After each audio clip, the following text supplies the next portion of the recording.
There are many valid reasons for using subassemblies within the design of larger assemblies. I would suggest, however, that you stay away from using subassemblies, simply to make your feature manager tree appear shorter and less cluttered.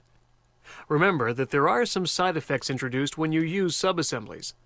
For instance, by default, a subassembly will be considered a rigid body. You also saw in an earlier lesson that demoting and promoting components into and out of subassemblies can cause you to lose mates, assembly features, and explode steps. We'll also see in the next lesson that the use of subassemblies affects the appearance of your bill of materials.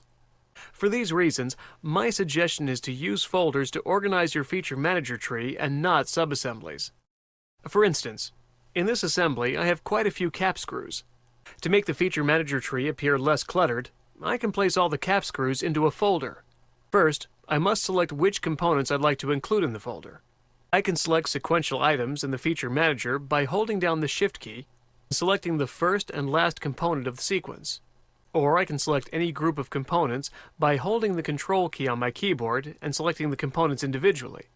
Once I have the components all selected, I'll simply right-click and select Add to New Folder. I'll quickly give the folder a name to help me identify what's in it. This reduces the listing of 11 components to a single folder. Now the nice part about this is I haven't affected any of my mates or any other feature. I've simply changed the organization of the tree. New folders can also be empty when they're created. Instead of right-clicking a component and selecting Add to New Folder, select Create New Folder. Now you can drag and drop components into and out of the new folder.